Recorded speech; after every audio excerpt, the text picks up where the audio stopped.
నేను ఈ క్రిస్మస్ సందేశానికి ఒక ప్రత్యేకమైన భాగాన్ని బైబిల్ గ్రంథంలో నుంచి ఎంపిక చేసుకున్నాను. ఈ భాగము హెబ్రీలకు రాసినటువంటి పత్రిక 1వ అధ్యాయము 1 నుంచి 8 వచ్చిన భాగాలు. ఈ భాగాన్ని చదవక ముందుగా క్రిస్మస్ అనగానే చాలామందికి చాలా విషయాలు గుర్తుకొస్తాయి. క్రిస్మస్ అనే పదాన్ని మొట్టమొదటిగా మనం అర్థం చేసుకోవాలి. 2 పదాల కలయిక Christmas. Christ plus mass, that is the Christmas. అనగా క్రీస్తు, క్రైస్ట్ అంటే క్రీస్తు, మాస్ అంటే ఆరాధన. చాలా సులభమైనటువంటి పదాలు. క్రీస్తును ఆరాధించే దినమే క్రిస్మస్. ఏ దినమైతే మనం క్రీస్తును నిజముగా, వాస్తవంగా, యథార్థంగా ఆరాధించగలుగుతామో అదే నిజ క్రిస్మస్. వాస్తవానికి చెప్పాలంటే దేవుడు మానవాళి కొరకై భువికి అరుదించినటువంటి దినమే క్రిస్మస్. క్రీస్తును ఆరాధించిన దినం అనగా దేవుడే మానవుడిగా ఈ లోకానికి అరుదించిన గొప్ప దినం. మానవ చరిత్రలోనే ఇది సువర్ణ అక్షరాలతో లిఖించదగినటువంటి విషయం. క్రిస్మస్ అన్నమాట, క్రీస్తు పుట్టుక అన్నమాట ఏదో సామాన్యంగా పలికేటటువంటి విషయం కాదు. ఇది సువర్ణ అక్షరాలతో లిఖించేటటువంటి మాట. ఇది ఎన్నడూ ఎప్పుడు ఎక్కడ జరగనటువంటి ఒక ఆశ్చర్యకరమైనటువంటి సంఘటన. ఒకవేళ గొప్ప గొప్ప ఆశ్చర్యాలు ఉన్నాయంటే చాలా ఆశ్చర్యాలు చూడొచ్చు, అద్భుతాలు చూడొచ్చు, ప్రపంచంలో ఎన్నో వింతలు చూడొచ్చు. మనం క్రైస్తవ పరిభాషలో మాట్లాడుకున్నట్లయితే బైబిల్ గ్రంథంలో ఎన్నో అద్భుతాలు ఉన్నాయి, ఎన్నో ఆశ్చర్యాలు ఉన్నాయి. ఇప్పటికీ అవి ఎన్నటికీ అర్థం కావు. కానీ వీటన్నిటిలో ఇంకా మహా అద్భుతమైన, విశేషమైన, అంతటి గొప్ప సంగతి ఇంకా మరొకటి లేదు. అదేంటిదంటే యేసుక్రీస్తు ప్రభు వారి కన్య జన్మ. We cannot understand what it is. అదేంటిదో మానవాళికి సంపూర్ణంగా ఎన్నడూ వైద్యానికి అందనటువంటి సంఘటన. యేసు ప్రభు వారు ఈ లోకంలో పుట్టినప్పుడు పలు రకాలైనటువంటి ప్రజలకు క్రీస్తు పుట్టుకను గురించి తెలియపరచడం జరిగింది. ఈ దినాన 2025 సంవత్సరాల తర్వాత, లేకపోతే ఇంకా పైచులకు మనం ఇలాగా అనేక మంది వ్యక్తుల్ని యేసుక్రీస్తు ప్రభువారు ప్రభావితం చేసినట్లుగా చూస్తాం. కానీ ఆయన పుట్టుకలో 12 రకాలైనటువంటి వ్యక్తులను, లేకపోతే గుంపులను ప్రభావితం చేసినట్లుగా చూస్తాం. అందులో మొదటి వారు చూస్తే రాజులు కనపడతారు. రాజులకు ఆయన పుట్టుక గురించి తెలియజేయబడింది, శాస్త్రులకు తెలియజేయబడింది. సెకండ్ గుంపు యాజకులకు తెలియజేయబడింది, ప్రవక్తలకు తెలియజేయబడింది, ప్రవక్తినులకు తెలియజేయబడింది, గొల్లలకు తెలియజేయబడింది. ఇదంతా గుంపులు, అదొక వర్గం, వారి యొక్క ప్రజలు. వ్యక్తిగతంగా కూడా కొంతమంది వ్యక్తులకు తెలియజేయబడింది. మరియకు తెలియజేయబడింది, యోసేపుకు తెలియజేయబడింది, ఎలిజబెత్కు తెలియజేయడం జరిగింది, జకర్యాకు తెలియజేయబడడం జరిగింది, సుమయోనుకు తెలియజేయడం జరిగింది.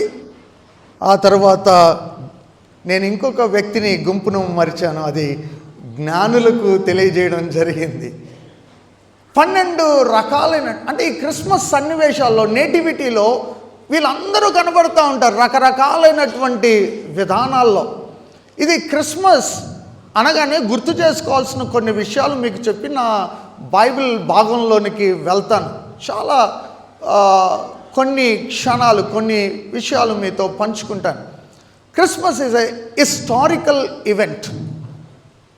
క్రిస్మస్ అనగానే ఇది చారిత్రాత్మకమైనటువంటి సంగతి. It is really happened. ఇది వాస్తవంగా జరిగింది. ఇది జరగలేదు అనడానికి లేదు. It is a God's gift. దేవుని బహుమానం, దేవుని కుమారుణ్ణి అనుగ్రహించడం. It is a historical. ఏ దస్తావేజులన్నా తీసుకునండి, you take any document, in this world, they should write AD and BC. తెలుగులో క్రీస్తు శకం, క్రీస్తు పూర్వం అని రాస్తారు. క్రీస్తు కాలంలో చరిత్రలో చూసుకున్నట్లయితే ఆయన ఉన్నవాడు అని తెలియజేయడానికి చాలా స్పష్టమైన ఆధారాలు ఉన్నాయి. నేను చాలామంది వ్యక్తులతో కలిసినప్పుడు ఈ విషయాలు మాట్లాడుతూ ఉంటాను. ప్రపంచ చరిత్ర గురించి భౌగోళికంగా చూస్తే చాలా పరిస్థితులు జరుగుతూ ఉన్నాయి. బైబిల్ గ్రంథాన్ని మనం బాగా తెలిస్తే నెబుకద్నెజరు కాలంలో దానియేలు గ్రంథంలో చాలా స్పష్టంగా రాశాడు. 5 రకాలైన సామ్రాజ్యాల గురించి మనం అక్కడ చూడవచ్చు. 4 ప్రధానంగా బబులోను చూస్తాం, మాదియా పారసీక చూస్తాం, గ్రీకు సామ్రాజ్యాన్ని చూస్తాం, రోమా సామ్రాజ్యాన్ని చూస్తాం. అంటే హిస్టారికల్గా ప్రతీది కూడా లిఖించబడినటువంటి విషయాలు చూస్తాం. మనం చదువుకున్న భాగంలో పాత నిబంధన గ్రంథంలో మీకా గ్రంథంలో 5వ అధ్యాయంలో ఎక్కడ పుడతాడో కూడా చాలా స్పష్టంగా చెప్పబడింది.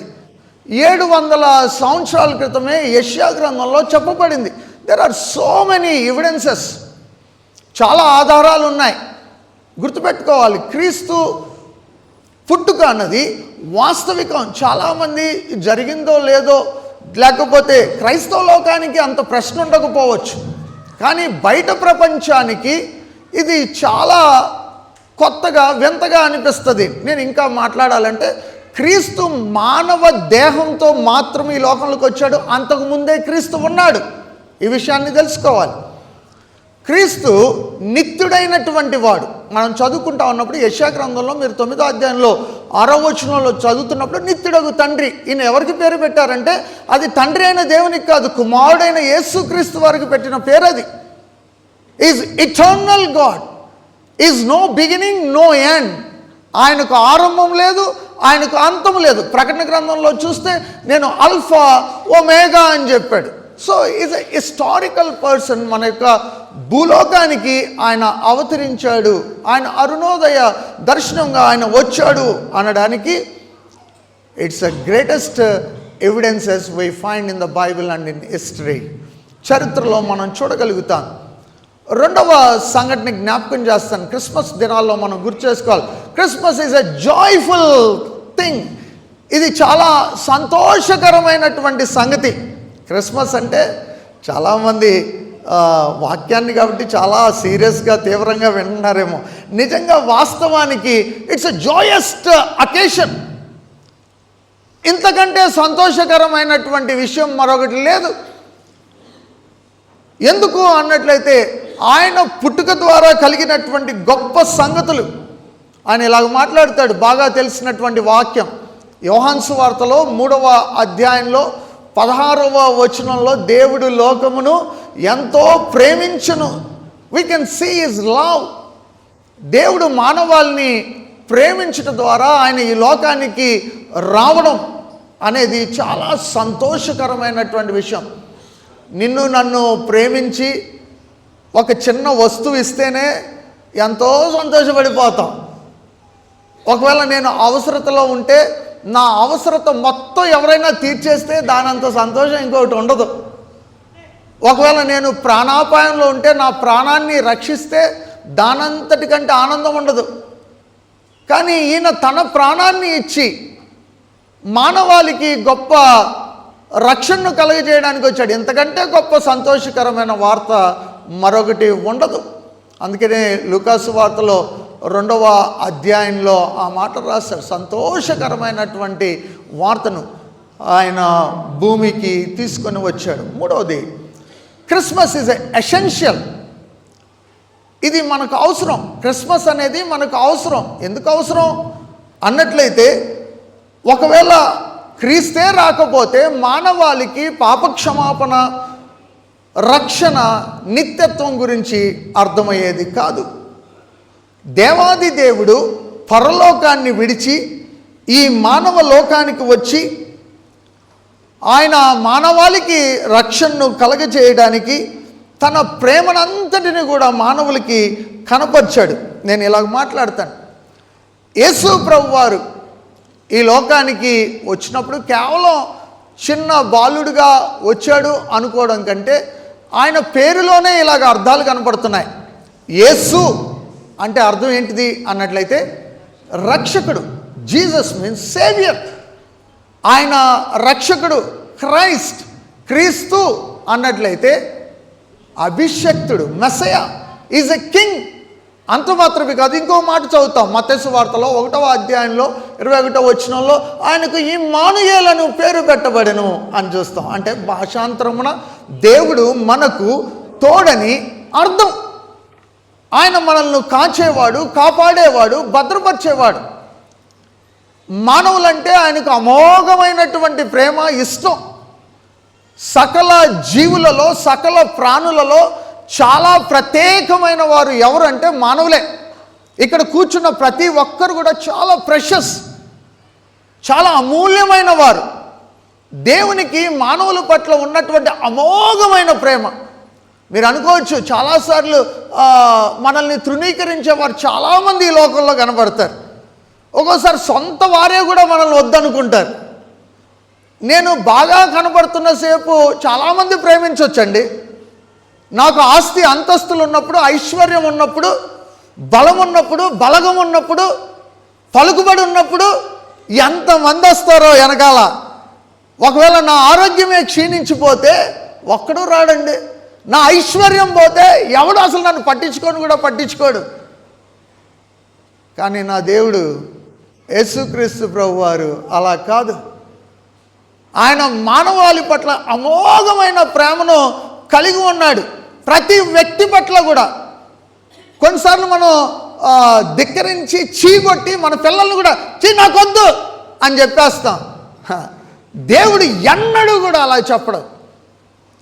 ఆయన హక్కున చేర్చుకునేవాడు, ఆప్యాయంగా తీసుకునేవాడు. ఎన్నడూ ఎవరిని కూడా, నాకు బైబిల్ గ్రంథంలో చాలా అమోఘమైన కొన్ని విషయాలు చదువుతున్నప్పుడు అసలు ఆ ఊరట, ఆనందం అసలు నాకు ఇంత అంత కాదు. ఒక స్త్రీ పాపంతో పట్టబడి వస్తే ఆ స్త్రీని ఎవరూ రాయి వేయకుండా వెళ్ళిపోతే ఆయన అంటాడు ఆమెను అమ్మా అని సంబోధిస్తాడు. ఇంపాసిబుల్, అసాధ్యం. ఒక పాపంతో పట్టబడిన ఒక వ్యక్తిని, ఒక స్త్రీని అమ్మా అని పిలుస్తాడా? He has such a great concern. ఒకవేళ అన్నీ ఇచ్చిన తర్వాత కూడా ఆయన వద్దని వెళ్ళిపోతే కూడా మరలా తిరిగి వస్తే చేర్చుకున్నాడు. మీకు తెలుసు లూకాసు వార్తలో 15వ అధ్యాయంలో ఒక కుమారుడు ఇంట్లో నుంచి వెళ్ళిపోతాడు, అన్నీ తీసుకొని వెళ్ళిపోతాడు. What he has not given, everything he has given. అన్నీ ఇచ్చాడు, అన్నీ తీసుకున్నాడు, వెళ్ళిపోయాడు. లావిష్గా అంతా ఎంజాయ్ చేశాడు, అన్నీ పోగొట్టుకున్నాడు. Again he came. వస్తే నా అన్నీ తీసుకొని వెళ్ళిపోయావు, అంతా నీ ఇష్టం వచ్చినట్టు ఖర్చు చేసావు, నువ్వు మళ్ళీ మా ఇంటికి రావద్దు. ఇప్పుడు తల్లిదండ్రులు అయితే డెఫినెట్గా అదే మాట అని తీరాల్సిందే. కానీ ఆ తండ్రి అలా కాదు. అందుకే మాట్లాడుతున్నాను, మానవుల పట్ల ఆయన ఎంత అమోఘమైన ప్రేమ కలిగి ఉన్నాడో ఈ క్రిస్మస్ దినాల్లో జ్ఞాపకం చేసుకోవాలి. నిన్ను తృణీకరించి ఉండొచ్చు, నిన్ను అసహించుకొని ఉండొచ్చు, నిన్ను బాధ పెట్టిన వారు చాలామంది కనపడవచ్చు. కానీ దేవుడు ఎన్నడూ కూడా అలాగూ తృణీకరించడు అన్న సంగతిని గుర్తుపెట్టుకోవాలి. ఆయన అలాగూ పుట్టడానికి బైబిల్ గ్రంథంలో మొట్టమొదటి మానవుడైనటువంటి ఆదాము దగ్గర నుంచి ఆయన ప్రేమను వెల్లడిపరుస్తూనే వచ్చాడు, ఎన్నడూ విడిచిపెట్టలేదు. ఆదాము ఆయన్ను సృష్టించిన తర్వాత చాలా రమ్యమైన ప్రదేశంలో ఉంచాడు. ఆదామును చూసినట్లయితే ఏదో మనం చాలా బ్యూటిఫుల్ ప్లేస్, దానంతటి రమ్యమైన స్థలం ఇంకోటి ఉండదేమో బైబిల్ గ్రంథంలో వర్ణించబడినటువంటి స్థలాల్లో చూస్తూ ఉన్నప్పుడు. అంతటి స్థలంలో ఉంచినప్పుడు ఆయన్ను ఆశీర్వదించి ఫలించి వృద్ధి చెందమన్నప్పుడు దేవునికి మాటకు లోబడక వెళ్ళిపోతే ఆ దినాన మొట్టమొదటిసారి పాపంలో పట్టుబడి బయటికి వెళ్ళిపోయిన తర్వాత ఆజ్ఞాతిక్రమం చేసిన తర్వాత 3వ అధ్యాయంలో యేసు ప్రభు వారు పుడతాడు అని మొట్టమొదటి ప్రవచనం చేశాడు. 3వ అధ్యాయం 15వ వచనం స్త్రీ సంతానం అన్నాడు. ఖచ్చితంగా చెప్పాడు. ఎందుకు ఈ మాట మీకు జ్ఞాపకం చేస్తున్నానంటే God's word is a progressive revolution అంటారు. అంటే ప్రగతిశీల ప్రత్యక్షత. దేవుని వాక్యం అన్ని సంగతులు ఒకటేసారి చెప్పలా, క్రమక్రమంగా ఇవి మాట్లాడుకుంటూ వచ్చాడు. అన్ని గ్రంథాల్లో అంటే ఆదికాండం మొదలుకొని ప్రకటన గ్రంథం వరకు కూడా యేసుక్రీస్తు ప్రభువారు కనబడతారు. కేవలం మత్తయి సువార్తలో మాత్రమే కాదు యేసుక్రీస్తు ప్రభువారు కనబడేది, ఆదికాండం గ్రంథం నుంచి ఆయన కనబడతాడు. ప్రతి గ్రంథంలో చదవండి. నిర్గమకాండంలో యేసు ప్రభువారు ఉన్నారు, లేవ్యాకాండంలో ఉన్నాడు, సంఖ్యాకాండంలో ఉన్నాడు, ద్వితీయోపదేశ కాండంలో ఉన్నాడు, యెహోషువ. ఎలాగంటారో ప్రతి గ్రంథం చదవండి, అందులో క్రీస్తు ప్రభువారు కనబడతాడు. ఆదికాండంలో స్త్రీ సంతానం అయితే నిర్గమకాండంలో పస్కా బలి పశువుగా కనబడతాడు, లేవ్యాకాండంలో అర్పణలు బలుల సందర్భంలో కనబడతాడు. ఇలాగూ ప్రతి గ్రంథంలో కూడా యేసుక్రీస్తు ప్రభువారు ఉన్నారు. యెహోవా దూత అని ఎక్కడెక్కడైతే ఏ ఏ సందర్భాల్లో రాయబడిందో ఆ ప్రాంతంలో అంతా యేసుక్రీస్తు ప్రభువారే. మనం అర్థం చేసుకోవాలి, యేసుక్రీస్తు ప్రభువారి గురించిన ప్రత్యక్షత క్రమక్రమంగా తెలియపరచబడింది. అందుకే ఈ భాగంలోనికి వద్దాం. ఎలాగూ తెలియపరుస్తూ ఇక్కడికి హెబ్రీలకు రాసినటువంటి పత్రికలో మనం గమనిస్తే 1వ అధ్యాయంలో ఇలా రాశాడు, పూర్వకాలమందు నానా సమయంలోనూ నానా విధములుగాను ప్రవక్తల ద్వారా మన పితరులతో మాట్లాడిన దేవుడు ఈ దినముల అంతమందు కుమారుని ద్వారా మనతో మాట్లాడెను. ఆయన ఆ కుమారుని సమస్తమునకు వారసునిగా నియమించెను. ఆయన ద్వారా ప్రపంచములను నిర్మించెను. ఆయన దేవుని మహిమ యొక్క తేజస్సును, ఆయన తత్వం యొక్క మూర్తిమంతమునై ఉండి తన మహత్తు గల మాట చేత సమస్తమును నిర్వహించుచు పాపముల విషయములో శుద్ధీకరణము తానే చేసి దేవదూతల కంటే ఎంత శ్రేష్టమైన నామం పొందెనో వారికంటే అంత శ్రేష్ఠుడై ఉన్నత లోకమందు మహామహుడగు దేవుని కుడిపార్శ్వమున కూర్చుండెను. హెబ్రీ పత్రిక అమోఘంగా రాయబడినటువంటి పత్రిక. ఇక్కడ ఈ భాగానికి నేను ఈ టైటిల్ ఇస్తూ ఉంటున్నాను, the supremacy of God's son. దేవుని కుమారుని ఔన్నత్యం. ఎంత ఉన్నతమైన వాడో దేవుని కుమారుడు. Is not a ordinary person. హెబ్రీ పత్రిక చాలా భిన్నంగా రాయబడినటువంటి పత్రికలన్నింటిలో కూడా పత్రికలు మనకు తెలుసు. ఈ పత్రికలో హెబ్రీ పత్రికలో చాలా విశిష్టమైన సంగతులు రాశాడు. ఇది హెబ్రీ పత్రిక రాస్తూ ఉన్నప్పుడు విశ్వాసులైన వారికి, ఏ విశ్వాసులు అన్నట్లయితే ఆ యొక్క యూదులైనటువంటి విశ్వాసులకు, అపరిపక్వతలో ఉన్నటువంటి వారికి ఈ మాటలు రాస్తూ ఉన్నాడు. ఇక్కడ రాస్తూ ఉన్నప్పుడు ఈ గ్రంథంలో మొత్తం ఇలాగ అర్థం చేసుకుంటే 3 భాగాలుగా హెబ్రీ గ్రంథాన్ని చూడొచ్చు. 1 నుంచి 6 అధ్యాయాల్లో చూస్తే Christ is a superior in his person. క్రీస్తు వ్యక్తిత్వంలో చాలా ఉన్నతమైన వాడు. ఆయన వ్యక్తిత్వాన్ని చూసుకున్నట్లయితే ఇలా మాట్లాడతాడు చాలా సంగతులు. ఆయన శ్రేష్టమైన వాడు. ఎవరెవరికంటే శ్రేష్టమైన వాడో అంటాడు. ఆయన దేవదూతల కంటే శ్రేష్టమైన వాడు, మోషే కంటే శ్రేష్టమైన వాడు, ఆయన అహరోను కంటే శ్రేష్టమైన వాడు, యెహోషువ కంటే శ్రేష్ఠ, అందరికంటే శ్రేష్ఠుడు అని రాయబడింది. Is a superior in his personality. క్రీస్తు యొక్క వ్యక్తిత్వాన్ని మనం ఆలోచించినట్లయితే ఆయన ఎంతో ఉన్నతుడు అని చూడగలుగుతాం. 1 నుంచి 6 అధ్యాయాలు చదివితే Christ is the highest superior person అని చూడగలుగుతాం. 7వ అధ్యాయం నుంచి హెబ్రీ పత్రిక చాలా ప్రత్యేకమైనది. నేను ఈ మాటలు చెప్పుకోముందు మీకు ఇవి జ్ఞాపకం చేస్తూ ఉన్నాను.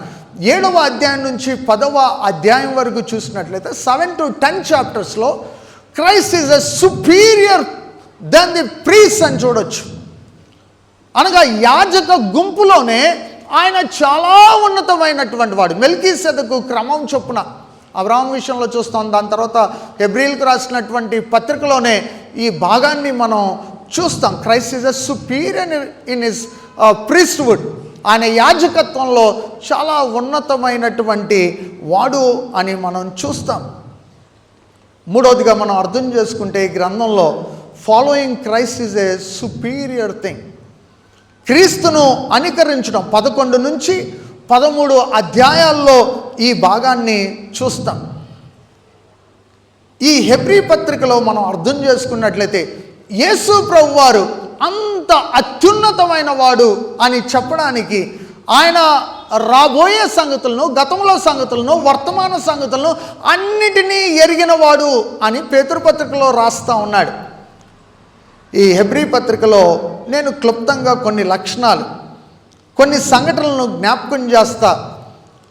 1వ వచనంలో ఇలాగ మాట్లాడుతున్నాడు. పూర్వకాలమందు నానా సమయంలో నానా విధములుగా ప్రవక్తల ద్వారా మన పితరులతో మాట్లాడింది. వేరు వేరు రీతులుగా మాట్లాడాడు. యేసుక్రీస్తు భూలోకానికి రాకముందు తన గురించినటువంటి సంగతులను అనేక రీతులుగా బయలుపరుచుకున్నాడు. నానా రీతులుగా మాట్లాడాడు, నానా సమయాల్లో మాట్లాడాడు, ప్రవక్తల ద్వారా మాట్లాడాడు.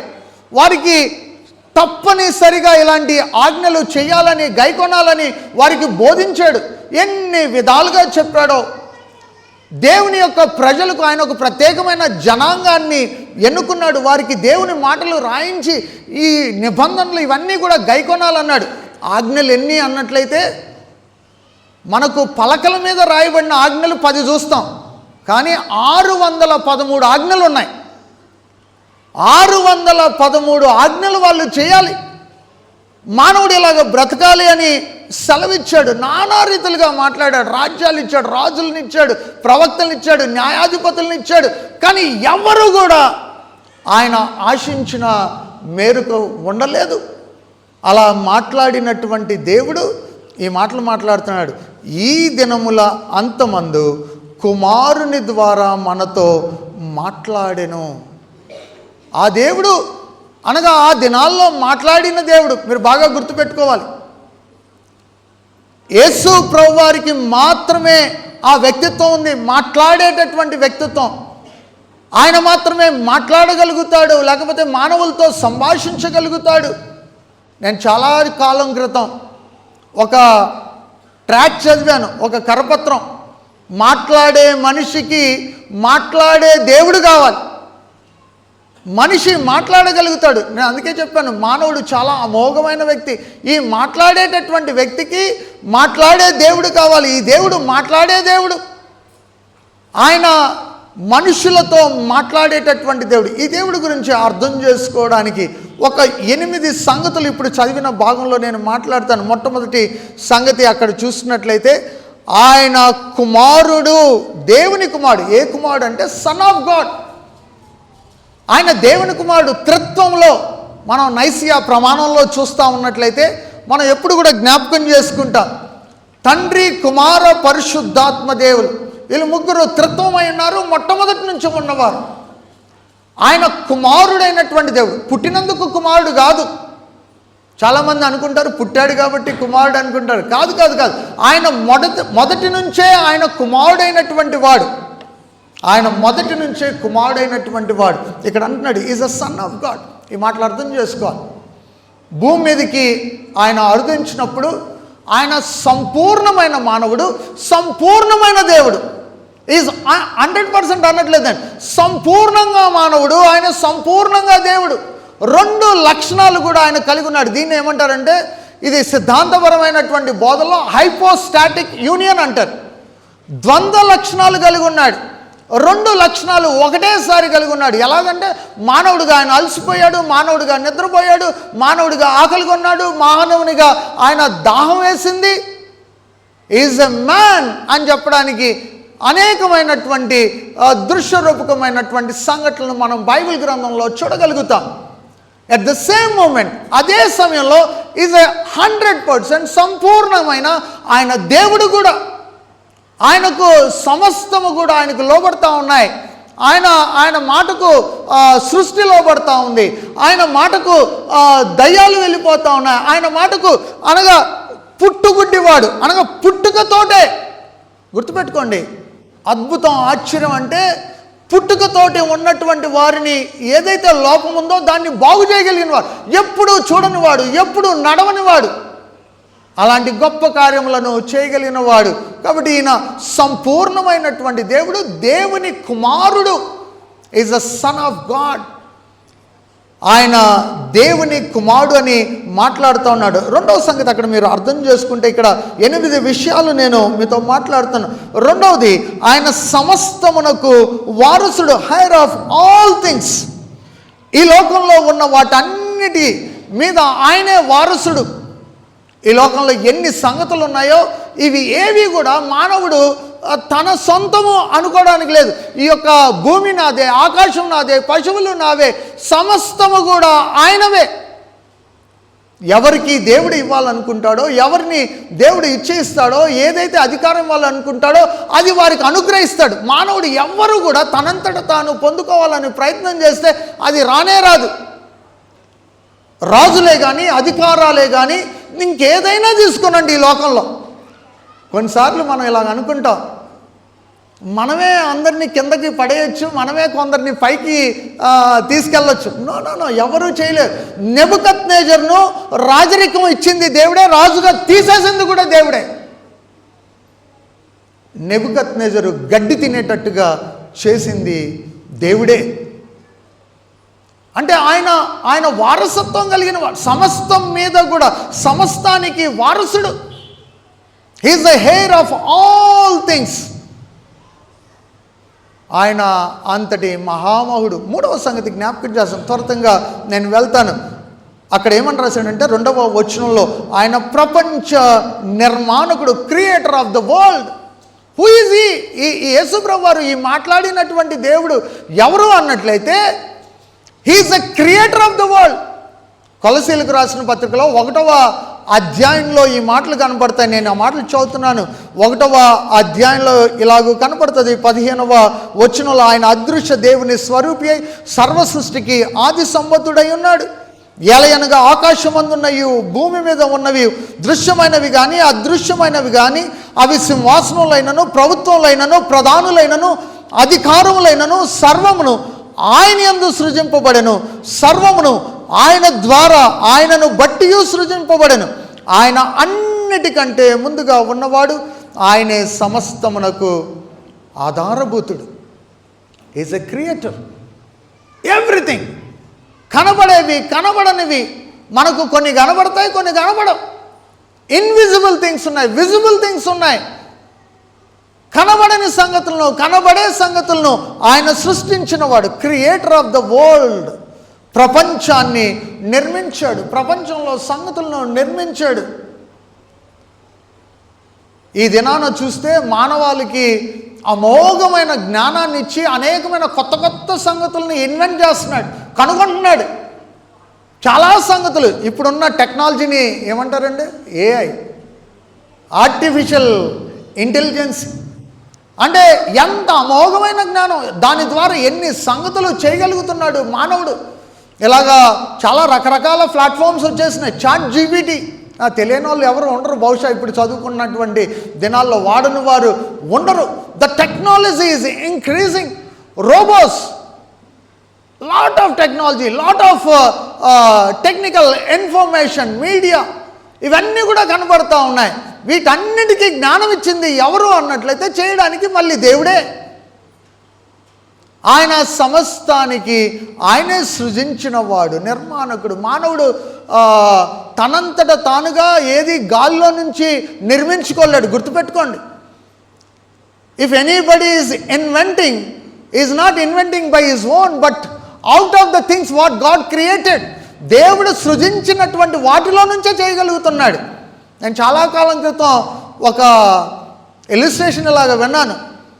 ఒక మహా సైంటిస్ట్, శాస్త్రవేత్త అన్నాడంట, నా ప్రపంచంలో నేను ఏదైనా చేసేస్తాను అనుకున్నాడంట, నేను దేనైనా నిర్మించేయగలుగుతాను అనుకున్నాడంట. ఒక చిన్న అమాయకమైనటువంటి ఒక వ్యక్తి అడిగాడంట వాళ్ళలాగా, అయ్యా మీరు ఏదైనా చేస్తారంటే ఏదైనా చేసేస్తాను అన్నాడంట. చాలామంది ఇలానే అనుకుంటున్నాను, ఏదైనా చేసేయచ్చని. ఆయన అడిగాడంట, ఒక పెద్ద కొండను చేయమన్నాడంట.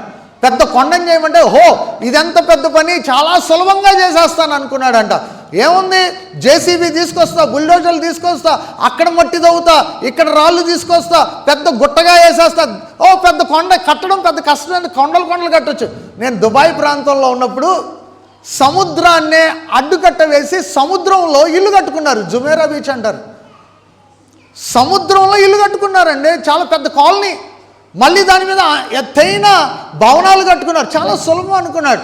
అప్పుడు అన్నాడంట ఆ అమాయకమైనటువంటి వ్యక్తి, అయ్యా మీరు ఆల్రెడీ ఉన్న మట్టితో కాకుండా, ఆల్రెడీ ఉన్న రాళ్లతో కాకుండా మీ సొంతగా మట్టి చేసుకొని, మీ సొంతగా రాళ్ళు చేసుకొని కట్టాల కొండ అన్నాడంట. సాధ్యమేనా?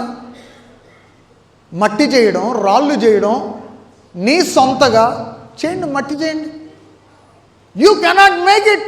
నువ్వు అనుకున్నావు, మానవుడు అనుకున్నా నేను అన్నీ చేయగలుగుతాను. What you can do? Nothing.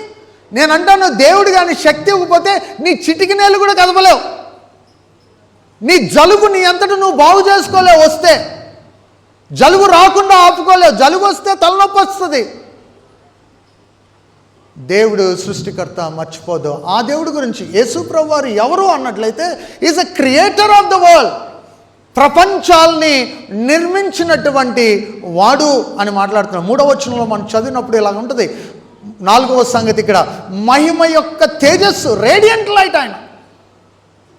ఆయనకున్నటువంటి మహాశక్తి, మహా వెలుగు. అంటే ఇట్స్ లైట్ అంటే ఏదో మనం వెలుగు అంటే ఈ లైట్స్ లాగా కాదు.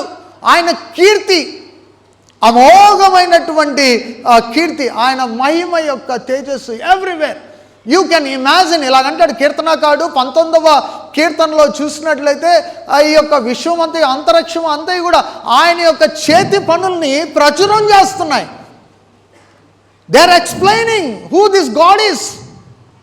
అంటే ఆయన మహిమ యొక్క తేజస్సుని ఎక్కడైనా చూడొచ్చు. సూర్యుడిని చూస్తే అర్థమవుతుంది. సూర్యుడిని ఎవరైనా చేస్తారంటే ఎవరు చేయలేరు. ఆయన తేజస్సు అది. It's a radiance. ఎవరు చేయగలుగుతారు అంత గొప్ప? మనకు కనపడేటటువంటి, మనం ఈ స్టార్ పెట్టుకుంటున్నాం కదా, ఈ స్టార్ ఆకాశంలో చూస్తే చాలా చిన్నగా కనబడుతుంది. కానీ సైన్స్ ప్రకారం చూస్తే సూర్యుడి కంటే చాలా రెట్లు పెద్దది నక్షత్రం. ఎన్ని నక్షత్రాలు ఉన్నాయంటే ఏనండి, 1, 2, 3, 5 నక్షత్రాలు, 10 నక్షత్రాలను యూ కెనాట్ కౌంట్ స్టార్స్. మన యూనివర్స్లో చూస్తున్నట్లయితే మన విశ్వం మనకు ఒక సౌర కుటుంబం మాత్రమే తెలుసు. ఇలాంటి galaxies, so many galaxies are there. You cannot imagine. ఆయన రేడియన్స్ని, అంటే ఆయన మహిమను మనం అర్థం చేసుకుంటే మాటల్లో వర్ణించలేము. ఆయన అది మాట్లాడుతున్నాడు. ఆయన దేవుని మహిమ యొక్క తేజస్సు. You cannot imagine what greatness he has. ఆయనకున్నటువంటి తేజస్సును మనం అర్థం చేసుకోలేం. ఇక్కడ ఇంకో మాట, అదే 3వ వచనంలో తత్వం యొక్క మూర్తిమంతం అంటాడు. The image of God. అంటే క్రీస్తు స్వారూప్యం ఎవరిది అన్నట్లయితే దేవుని యొక్క స్వారూప్యం ఏదైతే ఉందో ద ఇమేజ్. ఇలాగంటాడు యోహాను సువార్తలో 1వ అధ్యాయంలో. మీకు ఈ మాట చూడాలని ఆశపడుతున్నాను. 18వ వచనంలో,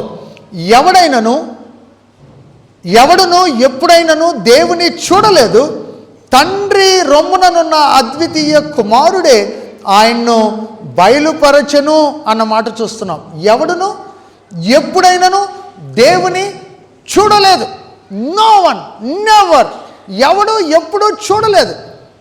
కానీ ఆయన్ను మొత్తం, ఆ దేవుడు ఎలాగుంటాడో, ఆ దేవుని యొక్క సంగతులు ఎలాగుంటాయో, ఆయన గుణలక్షణాలు ఏమై ఉంటాయో అవన్నీ కూడా క్రీస్తు ద్వారా మనం చూడగలుగుతాం. You can see only through Christ. ఆయన is a image of God. ఒకవేళ మనం అనుకుందాం, ఇక్కడ కూర్చున్న వారు అందరం పరలోకం వెళ్ళిపోదాం. ఎంత ఆనందం కదా పరలోకంలో ఉంటే. ఇక్కడ చూస్తుంటేనే మీరు పరలోకంలో ఉన్నట్టుగానే ఉంది నాకు. పరలోకంలోకి వెళ్ళిన తర్వాత ఎవరిని చూడగలుగుతామంటే కేవలం యేసుక్రీస్తు ప్రభువారిని మాత్రమే చూడగలుగుతాం. తండ్రి అయిన దేవుణ్ణి, పరిశుద్ధాత్మ దేవునికి శరీరధారణ లేదు. కేవలము యేసుక్రీస్తు ప్రభువారు మాత్రమే శరీరుడయ్యాడు. ఆయన మానవ రూపాన్ని దాల్చుకున్నాడు కాబట్టే మనం ఆయన్ను చూడగలుగుతాం.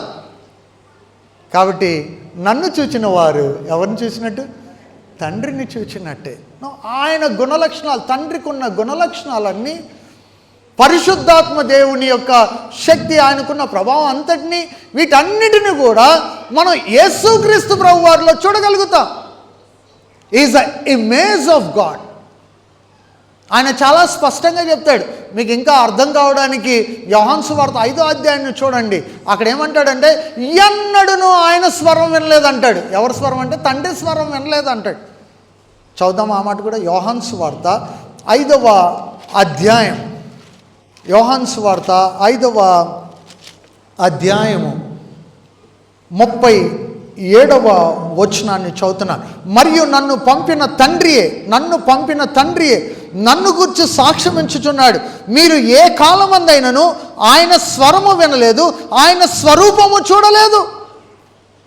ఏ కాలమందైనను మోషే కాలంలో, లేకపోతే ఇశ్రాయేల్ కాలంలో, రాజుల కాలంలో, ఏ కాలంలో కూడా ఆయన స్వరము వినలేదు, ఆయన స్వరూపమును చూడలేదు. ఎవరు? తండ్రియే సాక్ష్యం ఇస్తున్నాడు అంటున్నాడు. ఆయన తత్వం యొక్క మూర్తి. ఈ మాటలు అర్థం చేసుకోవాలి. మోషేను పిలిచినవాడు, అబ్రహామును పిలిచినవాడు, సమూయేలును పిలిచినవాడు యేసు ప్రభువారి స్వరం. ఆయన ఎవరు చూడలే? మోషే చూడలేదు. ఆయన వెనక భాగాన్ని అలా చూడడానికి ఆయన అనువదించాడే కానీ ఆయన సంపూర్ణంగా ఆయన అర్థం చేసుకోలేదు. కాబట్టి ఆయన తత్వం యొక్క మూర్తిమంతము ఎవరు అన్నట్లయితే యేసుక్రీస్తు ప్రభువారు, ద ఇమేజ్ ఆఫ్ గాడ్. 6వ లక్షణాన్ని జ్ఞాపకం చేస్తున్నాను. హెబ్రీయులకు రాసిన పత్రికలో 3వ వచనంలో, ఇదంతా కూడా 3-4 వచనాలు కలిపి రాయబడ్డాయి. అక్కడ ఏమంటాడంటే, సమస్త నిర్వాహకుడు, సస్టైన్ ఆఫ్ ద యూనివర్స్, ఈ విశ్వాన్ని అంతటిని కూడా నడిపించేవాడు. పొద్దున్నే లేచి ఎవరో సూర్యుడిని నువ్వు తూర్పు దిక్కున ఎల్లు అని ఎవరైనా చెప్తున్నారా? ఎవరు చెప్పట్లా. It's automatically happening. మరి ఎవరు కంట్రోల్ చేస్తున్నారు? సాయంత్రం అవ్వంగానే పడమర వైపు అస్తమిస్తూ ఉన్నాడు. ఎవరు చెప్పారు? Is controlling. ఎవరు చెప్పారు గాలి ఇటు రమ్మని? ఎవరు చెప్పారు వర్షం రమ్మని? ఎవరు చెప్పారు తుఫాన్ రమ్మని? Everything is God. Is a sovereign God. సార్వభౌమాధికారం కలిగినటువంటి దేవుడు ఆయన. మన ప్రతి పరిస్థితి తెలుసు, మన అడుగు తెలుసు, మన ఆలోచన తెలుసు. ఎవ్రీథింగ్ ఈ నోస్. కరోనా ఆయనకి తెలుసా అంటే ఎస్, ఈ నోస్ కరోనా వస్తుందని తెలుసు. చచ్చిపోతారని తెలుసు. పాస్టర్లు కూడా చచ్చిపోతారండి. ఏం పాస్టర్లు చచ్చిపోరా? పాస్టర్లు కూడా చచ్చిపోతారు. He knows everything. మనకు జ్వరం వస్తుందని తెలుసు అంటే తెలుసు. చాలాసార్లు మనం అనుకుంటాము కొన్ని దుష్ట పరిమాణాలు ఏర్పడినప్పుడు సాతాను అనుమతించాడు అనుకుంటాం. No no no no, God knows everything.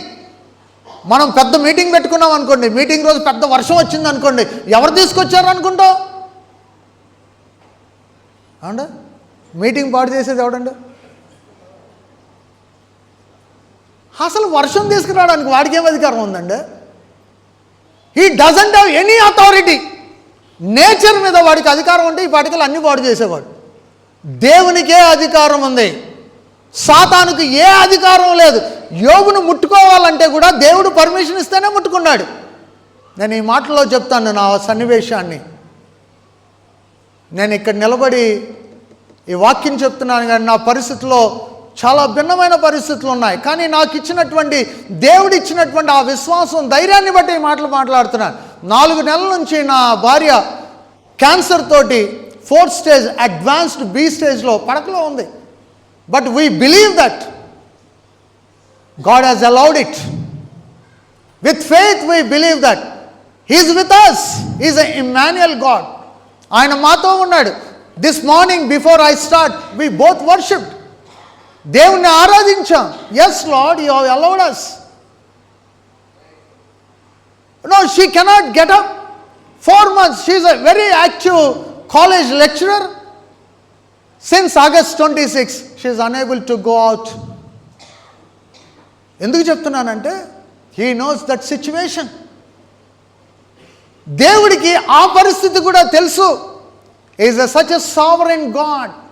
నా జీవితంలో అది నష్టమైన, అది లాభమైన అన్నీ కూడా ఆయనకి తెలుసు. He knows every situation. Is such a sovereign God and is sustaining. ఆయన సమస్త విశ్వాన్ని ఆయన నిర్వహించేవాడు. మీ పరిస్థితులన్నిటిని కూడా ఆయనే నిర్వహించేవాడు. డోంట్ థింక్ దట్ నేను చేసేస్తాను, నా వలన సాధ్యమవుతుంది, సాతాను ఏదో చెడగొడుతున్నాడు. No, until unless God allows. దేవుడు అనుమతించినంత వరకు ఏది జరగదు. Don't blame unnecessarily. Don't give importance to any other. ఇంకెవరికో మీరు ప్రాముఖ్యత ఇవ్వాల్సిన అవసరం లేదు. Ultimate is God, that is Jesus Christ అన్నది గుర్తుపెట్టుకోవాలి. ఆయన ఏమంటున్నాడండి ఇక్కడ, సమస్త నిర్వాహకుడు, that is there in the verse, sustainer of the universe. 7th point is a high priest of perfection. ఆయన శుద్ధీకరించువాడు. పాపముల విషయంలో శుద్ధీకరణము తానే చేసి శుద్ధీకరించగలిగేవాడు ఆయన ఒక్కడే. Nobody can క్లెన్సస్.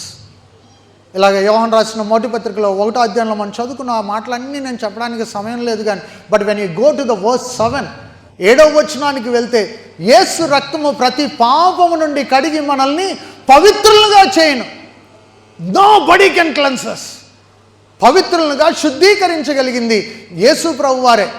నిన్నటి దినాన నేను పెట్ సిటీకి వెళ్ళినప్పుడు నా భార్య నిమిత్తమై I sat before one person.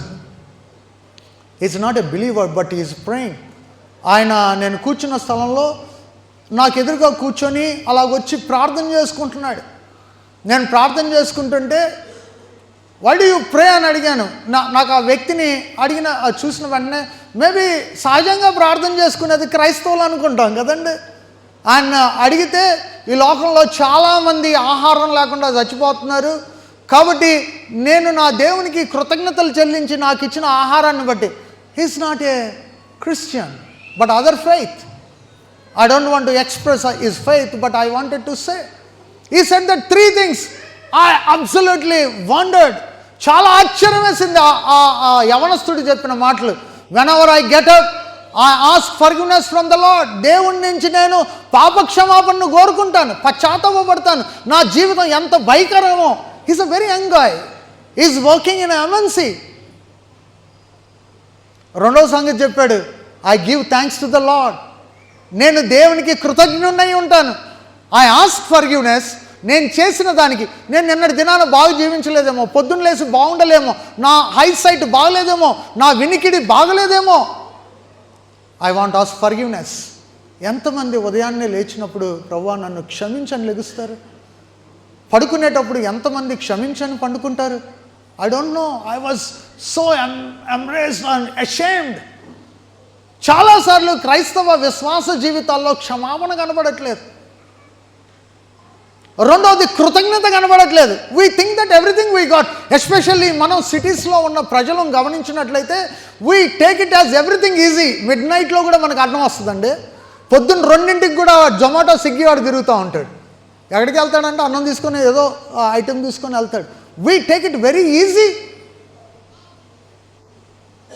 3వ సంగతి చెప్పాడు, ఫర్గివ్నెస్ అడిగిన తర్వాత, నేను కృతజ్ఞత చెప్పిన తర్వాత అప్పుడు నాకేం కావాలో అడగాలి, కానీ నాకు క్షమాపణ లేకుండా, నాకు కృతజ్ఞత లేకుండా దేవుడి నుంచి నేనేం అడుగుతాను? చాలామంది మనకు ఏమి కావాలో అడుగుతూ ఉంటాం. నో, ఫస్ట్ క్షమించమని అడుగుదాం. నాకు ఆ వ్యక్తిని చూసిన తర్వాత క్రైస్తవ జాలాల్లో ఇది ఉండాలి. మనం బోధిస్తున్నాం కానీ నిత్య జీవితంలో అది ప్రాక్టికల్గా కనబడట్లేదు. యేసుప్రభు వారు అంటున్నారు, నేను ఆయన అడుగుతూ ఉన్నప్పుడు అన్నీ మాట్లాడాను. I shared my gospel, Christ centred అన్నీ చెప్పాను. కానీ తనకు అర్థం కానిది ఏంటిదంటే, తీర్పు ఎలా జరుగుతుందో తెలియదు. I asked about judgement. మనకు ఒక తీర్పు ఉంది. What do you leave? ఇక్కడ జీవిస్తున్న జీవితంలో మనకు తీర్పు ఉంది. మన పాపాలకి పరిహారం యేసుక్రీస్తు ప్రభు ద్వారానే కలుగుతుందని నమ్మితే నీకు నిశ్చయిత ఉంది, లేకపోతే లేదు. నువ్వు ఏదేదో నీ క్రియలను బట్టి నువ్వు నమ్మితే దానివల్ల నీకు ఏ ప్రయోజనం లేదు. నేను మంచి పనులు చేస్తున్నా, గుడికి వస్తున్నాను, చందా ఇస్తున్నాను, లేకపోతే ఇది కట్టిస్తున్నాను, అది ఏమీ లాభం లేదు. కానీ నువ్వు దేవుని కొరకు బ్రతికితే అమోఘం. పశ్చాత్తాప జీవితంతో బ్రతికితే అమోఘం. కాబట్టి ఈయన ఏమంటున్నాడంటే, క్షమించేవాడు ఎవరు అన్నట్లయితే యేసు ప్రభువారు, శుద్ధీకరించేవాడు ఆయనే. చివరిగా ఈ మాట చెప్తున్నాను. 8వ మాట ఇక్కడ రాయబడినటువంటి సంగతి ఏంటిదంటే, ఉన్నత లోకమందు మహామహుడు, ఎగ్జాల్టెడ్ కింగ్. ఆయన దేవుని మహామహుడగు దేవుని కుడి పార్శ్వమున కూర్చుండెను. Is a king. ఆయన రాజు. నా ప్రశ్న ఏంటిదంటే, ఇదేనా ఈజీ కింగ్ ఫర్ యూ? ఆయన నీకు రాజా, నాకు రాజా? రాజుగా పుట్టాడని చెప్పుకుంటున్నాం కదా, మన రాజా ఆయన. చాలామంది యేసు ప్రభు వారు రాజులకు రాజు ప్రభువులకు ప్రభు అంటున్నాడు. నిజంగా మన రాజు అయితే ఆయన రూల్ చేస్తున్నాడా? ఈజ్ ఈ ruling us or anything else ruling? Is it money ruling? Is it beautyness or beautifulness or handsome? ఇవి రూల్ చేస్తున్నాయా? మనకున్న ప్రాపర్టీస్ రూల్ చేస్తున్నాయా? కొంచెం ఉంటేనే, నేను ఒక్కోసారి చూస్తూ ఉంటాను, చిన్న కారు మీద వెళ్తున్నవాడు పెద్ద కారు వెళ్ళాడు అనుకోండి, వాడు చాలా గంభీరంగా చాలా స్పీడ్గా, ఆ పెద్ద కారు వాడు కంటే ఇంకా పెద్ద కారు వాడు వెళ్తే వాడు అనుకుంటాడు, ఇలా అనుకుందాం మారుతి 800 దగ్గర దాని పక్కన ఒక ఎస్యూవీ కారు వెళ్తుంది అనుకోండి, వాడు కొంచెం గ్రేట్గా, ఎస్యూవీ వాడి కంటే పైన BMW మెర్సిడీస్ వెళ్తుంది అనుకోండి, వాడు ఇంకా గొప్పవాడు. What is ruling? What is ruling అండి? Is Jesus is ruling in your lifes? Yesu Kristu ప్రభు వారు మన జీవితాల్లో పరిపాలిస్తున్నాడా? ఒకవేళ పరిపాలిస్తే do you have a place in his kingdom? ఆయన రాజ్యంలో నీకు స్థానం ఉందని నువ్వు గుర్తెరిగావా? రైట్ నౌ, ఇప్పుడు కానీ మనం ఈ లోకాన్ని వదిలిపెట్టేస్తే మనం ఆ నిత్య రాజ్యంలో ఉంటామనే భరోసా ఉందా? కాన్ఫిడెన్స్ ఉందా? Do you have that assurance? We have a kingdom and we will stay with him. Last and final, are you citizen of that place? నీవు ఆ స్థలానికి చెందినవాడవా కాదా? Are you belong to that place? Maybe నీకు ఇక్కడ ఆధార్ ఉండొచ్చు, అమెరికాలో కూడా సిటిజన్షిప్ ఉండొచ్చు. కొంతమంది అమెరికన్స్ అయిపోయారు కదా మన వాళ్ళు గ్రీన్ కార్డ్ తోటి. But you have a citizenship in US. But do you have a citizenship in heaven? పరలోకంలో నీకు వారసత్వం ఉందా? అలాగూ చేయడానికే యేసు ప్రభు వారు ఈ లోకానికి వచ్చాడు. I want to tell 3 things. ఆయన ఈ లోకానికి రావడానికి ఏం చేశాడు అన్నట్లయితే, ఒకటి గుర్తుపెట్టుకోండి, ఆయన నివాస స్థలం మార్చుకున్నాడు. ఈ చేంజ్డ్ హిస్ ప్లేస్. ఆయన పరలోకం ఆయనది, కానీ ఆయన విడిచిపెట్టి ఈ లోకానికి వచ్చాడు. ఎందుకంటే నిన్ను కూడా ఆ స్థలానికి తీసుకెళ్ళడానికి. యోహాను సువార్తలో 8వ అధ్యాయంలో 23వ వచనం 42వ వచనం, నేను పైన వాడిని, మీరు కిందన్నవారు, కానీ నేను పైనున్న స్థలంలో విడిచిపెట్టి ఈ లోకానికి వచ్చాను. నేను నివాస స్థలాన్ని మార్చుకున్నాను ఫర్ యూ. రెండవది, ఫిలిప్పీలకు రాసిన పత్రిక 2వ అధ్యాయంలో 6 నుంచి 8 వచనాల్లో ఇలాగంటాడు, క్రీస్తు దైవ స్వరూపాన్ని మార్చుకున్నాడు. ఆయన తండ్రితో కూడా ఉండటం, దేవునితో కూడా ఉండటం, సమానంగా ఉండడం ఎంచుకుని భాగ్యమని ఎంచుకోలేదు, కానీ దాసుని స్వరూపం దాల్చి తన్ను తాను రిక్తునిగా చేసుకున్నాడు. He emptied himself. రిక్తుడైపోయాడు నీ కొరకు, నా కొరకు. యేసు ప్రభు వారు రావడం అంటే సమస్తాన్ని విడిచిపెట్టుకున్నాడు. He emptied himself. చివరిదిగా, ఆయన ధనవంతుడైండి కూడా మన నిమిత్తమై దరిద్రుడైపోయాడు. కొరింథీయులకు రాసిన 2వ పత్రిక 8వ అధ్యాయం 9వ వచనం, నీ కోసం నా కోసం మనం ధనవంతులు కావాలని. Not on physical things, we want to be with him. ఆయనతో పాటు, ఆయన ఎంత ధన సంపన్నుడో, ఎంత భాగ్యవంతుడో, ఆ భాగ్యంలో మనము కూడా పాలిభాగస్థులం కావాలని ఆయన పరలోకాన్ని విడిచిపెట్టి రిక్తుడిగా చేయబడి సమస్తాన్ని కోల్పోయి నీ కొరకు నా కొరకు ఈ లోకానికి వచ్చి మరణించి సమాధి చేయబడి, ఆయన చనిపోయిన దేవుడు కాదు, తిరిగి లేచిన దేవుడు, ఆయన పునరుద్ధానుడైన దేవుడు. గుర్తుపెట్టుకోండి, చాలామంది యేసు ప్రభు వారిని శిలువలో వేలాడినట్టుగా చూస్తారు. No no no no, is not there. ఆయన తిరిగి లేచినటువంటి దేవుడు. అయితే మనం ఏం చేద్దాం? ఆయన వచ్చాడు, ఆయన కార్యం చేశాడు, నేనేం చేస్తాను? మనమేం చేద్దాం? మరియతో చెప్పినప్పుడు మరియ ఏమనిందంటే, నువ్వు గర్భవతి అవుతావు అని చెప్తే, చిత్తం ప్రభువా అనింది. ఎస్ లార్డ్, ఐ యాక్సెప్ట్ అని చెప్పాడు. యేసేపు విడిచిపెట్టాలనుకున్నాడు, కానీ మాట తెలిసిన తర్వాత no, I will obey your commandment అని చెప్పాడు. గొల్లలకి దేవదూత ఆ వార్త తెలియచెప్పాడు. ఆ వార్త దేవదూత తెలియచెప్పినప్పుడు వారు వెళ్ళి ఆ సంతోషకరమైన వర్తమానం ఏదైతే వారికి అందిందో అది చూశారు. చూసిన తర్వాత వారు ఊరుకోలేదు, అందరికీ తెలియజెప్పారు. Shall we do it? చిత్తం ప్రభు అందామా? మనం ఆయన ఆజ్ఞకు లోబడదామా? ఒకవేళ ఈ సంతోషకరమైన వార్త నీకు తెలిస్తే నీవు ఇతరులకు చెప్తావా, లేకపోతే నీ దగ్గరే ఉంచుకుంటావా? It is up to you. దేవుడు ఈ మాటల ద్వారా మనల్ని దీవించిన కాక. తల్ల వంచండి, ప్రార్థన చేసుకుందాం.